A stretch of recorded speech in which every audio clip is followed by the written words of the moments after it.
My camera detected someone inside my apartment. I was 200 miles away and I live alone. At 2:17 a.m., my phone vibrated against the nightstand and woke me up. I almost ignored it because I was staying at my sister's house, nearly 200 miles from home, and nothing important usually happens at 2 in the morning. Then I saw the notification, "Person detected, living room." I stared at those words for a few seconds, still half asleep, trying to understand why my camera thought someone was inside an empty apartment. I opened it up expecting to see a curtain moving, a shadow from the street, maybe some stupid software glitch. Instead, I saw a man standing in the middle of my living room. He wasn't moving. He wasn't searching drawers or carrying a bag, and he wasn't even trying to hide his face. He was simply standing there with his back partially turned toward the camera, looking at the framed photographs above my desk. He wore dark jeans and a gray jacket, nothing distinctive enough to make him memorable. The timestamp in the corner said 2:16 a.m., meaning I was watching something that had happened less than a minute earlier. I turned the volume up, but the recording was almost completely silent. Then the man slowly turned his head toward the camera. The clip ended before I could see his face clearly.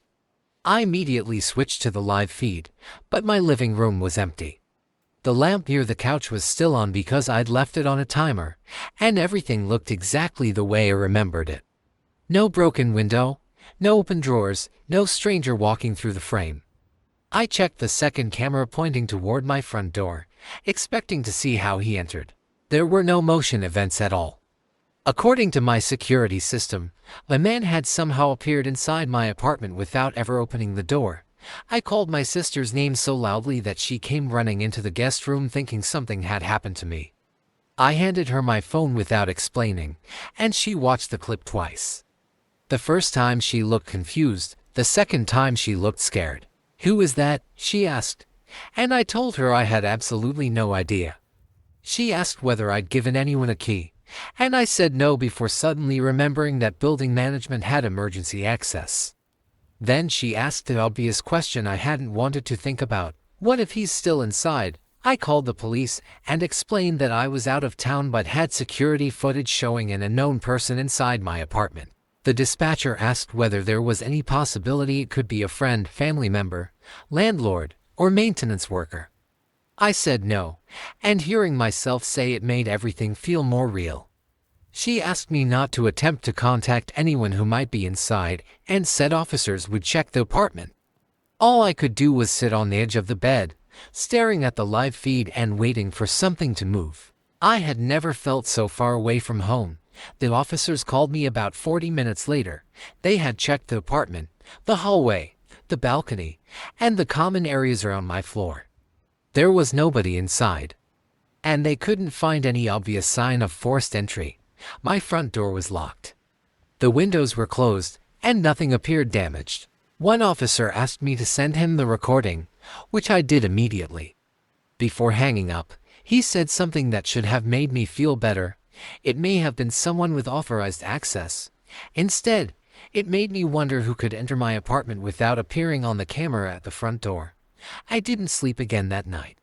I kept switching between the live feeds, zooming into corners like the man might somehow be hiding behind my couch. Around 4 in the morning, I noticed something I hadn't seen before. One of the cabinet doors beneath my television was slightly open. I was almost certain I'd closed it before leaving, because I'd cleaned the apartment that afternoon. But almost certain is a dangerous kind of certainty when you're scared. I took a screenshot anyway. I had installed the cameras only for months earlier after packages started disappearing from the building lobby. I wasn't someone obsessed with security, and I'd actually felt ridiculous buying them. One camera watched the living room, while another covered the inside of my front door and part of the hallway whenever it opened. The system also connected to a smart lock that recorded every unlock event. Until that night, the most exciting thing it had ever captured was me dropping a grocery bag. Now, I was scrolling through access logs trying to figure out how a stranger had defeated a system I trusted. The door log showed exactly what I expected and exactly what I feared. At 6:38 p.m., 3 days earlier, it recorded me locking the door when I left for my sister's house. After that, nothing. No code entry, No manual unlock, no failed attempt. No maintenance access. The next event was scheduled to be me unlocking it when I returned on Sunday. I checked the camera history for missing recordings, but the timeline looked continuous. Somehow, the stranger existed in the living room lot but nowhere else out by breakfast. My sister had convinced me not to drive home immediately. She said if someone had access to my apartment, rushing back alone wouldn't magically make me safer. She was right, but logic didn't make sitting still easier. I called my building manager as soon as the office opened and explained what happened. She sounded skeptical until I emailed the video. After watching it, she became noticeably quieter. She told me no maintenance was scheduled for my unit and that no employees should have entered overnight. I asked whether anyone had master key access, and she said the property manager and maintenance supervisor did, but entries were supposed to be locked. She checked their internal system while I waited. There was no access request for my apartment that night. When I asked if master key access would appear in my smart lock history, she hesitated before saying she wasn't sure. That hesitation stayed with me long after the call ended. I asked her to check the hallway cameras around 16 a.m. She said she would need approval from the property company before sharing recordings, but promised to review them herself. 20 minutes later, she called back. Her voice sounded different, less skeptical and more uncomfortable. She said the hallway cameras showed no one entering or leaving my apartment around that time. The elevator camera didn't show anyone matching the men either. Then she added, "There's something strange about the footage. The hallway camera had stopped recording for 11 minutes. It went offline at 11 a.m. and came back at 2:22. My living room camera detected the stranger at 2:16, almost exactly in the middle of that gap." I asked whether cameras went offline often, and she said occasional outages happened, but usually multiple cameras were affected at once. This time, only the camera covering my section of hallway had disconnected. She said she was reporting it to their security contractor. I stopped hearing the rest of the sentence because one fact had already taken over my mind. Someone had entered during the exact 11 minutes when the hallway was blind. My sister looked at me and said, "That isn't random." I wanted to disagree because agreeing meant someone had planned this. A random burglar would have been frightening, but understandable. Get inside, steal something, leave. This person had apparently waited for a camera to stop recording, entered without triggering my lock history, and then stood in my living room looking at photographs. Nothing valuable seemed to be missing. There was no obvious reason for him to have been there. And purposeless behavior is much scarier than theft because you don't know when the purpose will reveal itself. I spent the morning mentally inventorying everything in my apartment. Laptop, with me. Television, still there. Camera equipment, visible on the live feed. Cache, almost none. Important documents were inside a desk drawer, but I couldn't tell from 200 miles away whether anyone had touched them. Then I remembered something that made my stomach tighten. My passport was in that drawer. I told the building manager I needed someone to check the desk without moving anything else. She offered to send maintenance, but suddenly the idea of maintenance entering my apartment felt wrong. Instead, I called a neighbor named Ethan who lived 2 doors down. We weren't close friends, but we'd helped each other with packages before, and I trusted him more than a stranger with a master key. The police had left my door locked, so management let him in while I watched through the camera.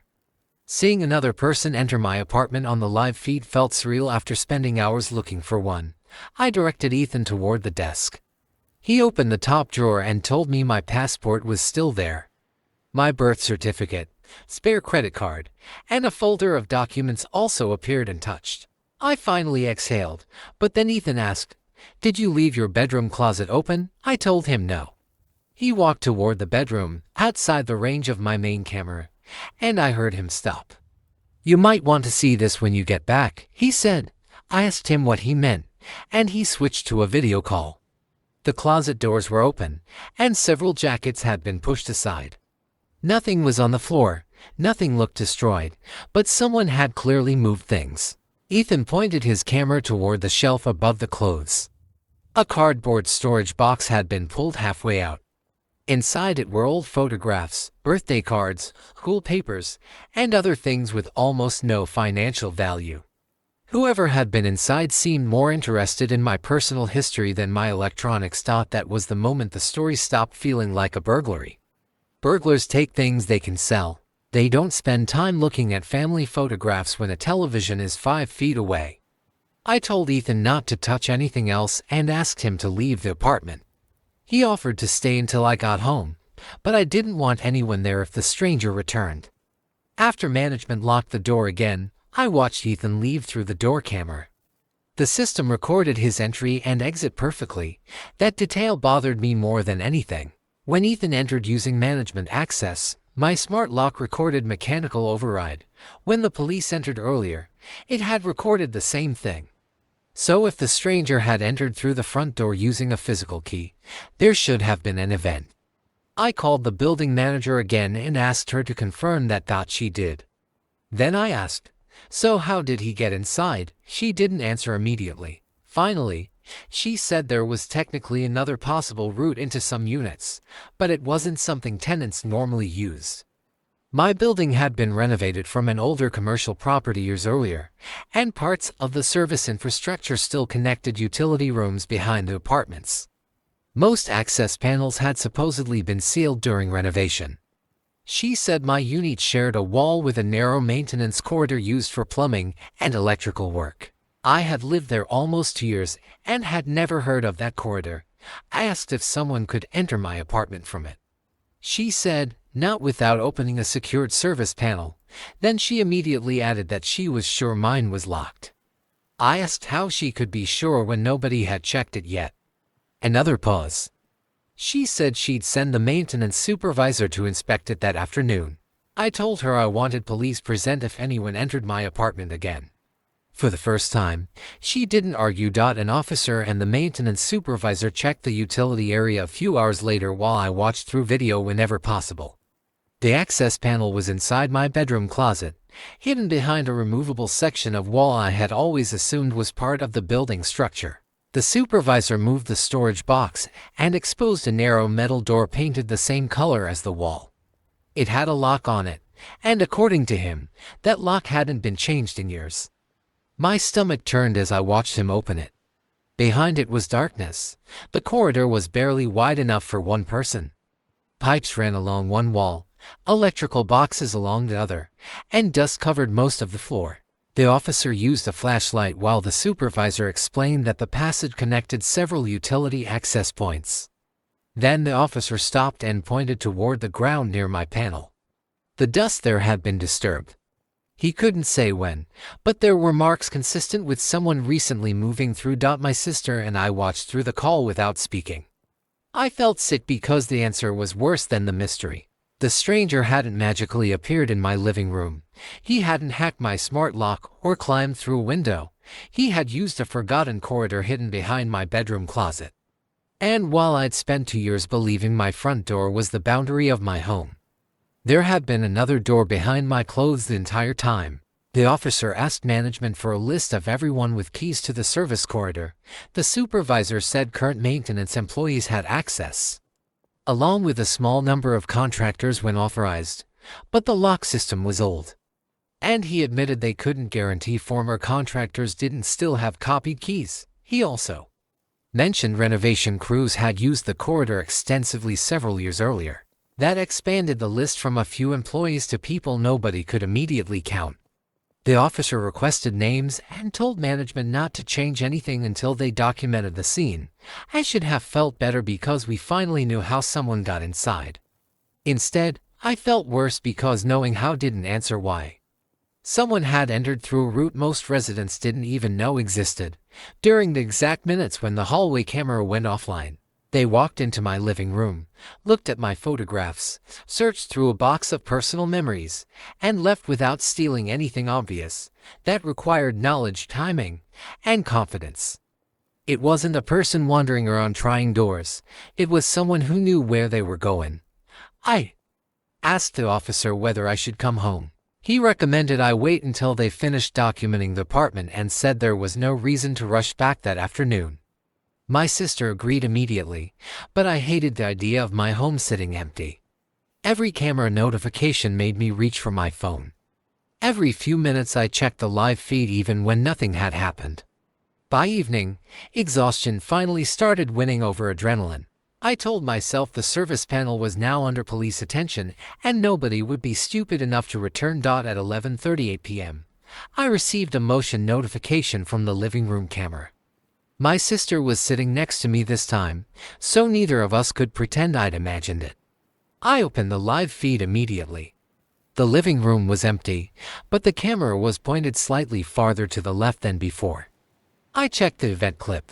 For 7 seconds, the footage showed static. Then the image returned, nothing moved, and no person appeared. But something new was sitting in the middle of my coffee table. It was a photograph. Even through the camera, I recognized it immediately because I'd seen it hundreds of times growing up. It was a picture of me at around 8 years old, standing beside my mother at a lake. That photograph had been inside the cardboard box in my bedroom closet. My sister whispered, "Call the police." Before I could, my phone vibrated again. But this time it wasn't a camera notification. It was a text message from a number I didn't recognize. There were only 4 words on the screen. No greeting, no explanation, no threat that could be misunderstood. The message said, "Enjoy your trip home." I stared at it until the letters stopped looking like language. My sister grabbed her own phone and called the police while I checked every camera feed at once. The living room was empty. The front door was closed. The service corridor wasn't covered by any camera at all. Whoever had returned knew exactly what the first visit had triggered. You police had inspected the apartment and came back anyway. More importantly, they know I was out of town. That last detail changed everything. I hadn't told building management where I was until after the first incident. I hadn't posted my sister's address publicly, and I hadn't told coworkers exactly where I was going. Only a handful of people knew I'd be away for several days. The stranger didn't just know my apartment. He knew my schedule, and then my sister asked a question I hadn't considered. "Did you post anything about this trip?" I told her no automatically, then remembered an Instagram story I'd posted the afternoon I arrived. It was just a photo of my sister's backyard with the caption, "Finally getting out of town for a few days." I deleted it almost immediately after remembering it, but deletion didn't matter anymore. Someone had already seen enough. The police checked my apartment for the second time that night. The photograph was still on the coffee table, and nothing else obvious had changed. This time, the officer treated it as deliberate harassment rather than suspicious entry. They collected the photograph and checked the service corridor again. Near the access panel, they found a fresh mark on the lock. Someone had used that route after police already knew about it. The officer told management to physically secure the panel until a proper lock replacement could be installed. He also asked for a complete list of current and former maintenance contractors associated with my unit. Management suddenly became much more cooperative. They provided work order records going back 2 years, which included plumbing repairs, electrical inspections, pest control visits, and one renovation assessment I barely remembered. I asked them to send me copies around midnight. An email containing the records arrived. I opened the attachment and started reading names. Most meant nothing to me. Then I reached a maintenance visit from 6 months earlier and stopped scrolling. The work order was for a leaking pipe behind my bedroom wall, something I had completely forgotten because it took less than an hour to fix. Under technician, there was a name I recognized not because I knew the man personally, but because I remembered something about that day. The technician had asked me whether I traveled often for work. At the time, it had felt like small talk. I remembered standing in my kitchen while he washed his hands, and he'd noticed magnets on my refrigerator from different cities. He asked whether I traveled a lot, and I told him I tried to get away whenever I had time. I even joked that my apartment was basically abandoned on long weekends. He laughed, I laughed, and the conversation disappeared from my memory. Now, 6 months later, I stared at his name on the work order and felt cold. He had been inside my bedroom. He knew about the service corridor. I searched his name online, expecting to find nothing. Instead, I found an old public profile with a photograph. The picture was several years old, and the man had a beard in it, while the stranger in my camera footage appeared clean-shaven. I zoomed in anyway. Same height, maybe. Same build, maybe. The face wasn't clear enough for certainty, and fear is very good at turning maybe into yes. I sent the name and profile to the officer, but he told me not to contact the technician or accuse anyone. He said they would compare work records and investigate whether that person still had legitimate access. I agreed, even though every part of me wanted an immediate answer. Then I went back to the original security clip and watched it again. This time I noticed something I'd missed. Before turning toward the camera, the stranger briefly looked toward the bedroom hallway. Not like someone exploring an unfamiliar apartment. Like someone remembering where something was. That was when I made the decision to go home the next morning. Not alone, and not because I wanted to confront anyone. I needed to see my apartment with my own eyes and understand what had changed. My sister insisted on coming with me, and I didn't argue. We packed before sunrise, and I kept the live camera feed open beside me while I zipped my bag. Nothing moved for the rest of the night. At 6:52 a.m., as we were getting into my sister's car, my phone received one final notification. It wasn't from the stranger. It was an automated alert from my camera system saying a device had disconnected. I opened the app and saw that the living room camera was offline. 2 seconds later, the front door camera disappeared too. Then the smart lock went unreachable. My sister looked at the screen and said, "We're not going there by ourselves." I called the officer again before we even started the engine. While I was explaining what happened, an email arrived from my building manager with a subject line marked urgent. I opened it expecting another camera update. Instead, she had attached a still image from a security camera in the building's basement. It showed a man entering the service corridor less than 5 minutes earlier. I zoomed in on the basement image until the pixels started breaking apart. The face wasn't perfectly clear, but it was clear enough to make my stomach drop. I opened the old contractor profile I had found earlier and placed the two images side by side. Different haircut, no beard, older by a few years but the same nose, the same jaw, the same eyes. My sister looked at both images and whispered, "That's him." I sent everything to the officer, and less than 5 minutes later he replied, "Do not return to the apartment." Police entered the building while my sister and I waited almost 200 miles away. My cameras were still offline, so I couldn't see anything happening inside my own home. About 40 minutes later, an officer called and confirmed that nobody was inside the apartment, but the service panel behind my closet had been opened again. Someone had also disconnected power to the equipment supporting my security cameras. The temporary lock management had placed on the panel had been disturbed. This wasn't a malfunction anymore, it was deliberate. The technician from the old work order had a name, Marcus Hale. Police learned that he no longer worked for the maintenance contractor and had been terminated several months earlier. More importantly, the company couldn't immediately confirm that every service key assigned to him had been returned. Marcus had worked inside my apartment 6 months earlier during a plumbing repair, and suddenly I remembered our conversation that day. He'd noticed travel magnets on my refrigerator and asked whether I traveled often. I joked that my apartment was basically abandoned on long weekends. At the time, it was meaningless small talk. Now it felt like I'd handed a stranger information I never realized had value. He knew the layout of my apartment, he knew about the service corridor, and he knew I traveled. My Instagram story saying I was out of town may have provided the final confirmation he needed. Police warned me not to contact him, and I didn't.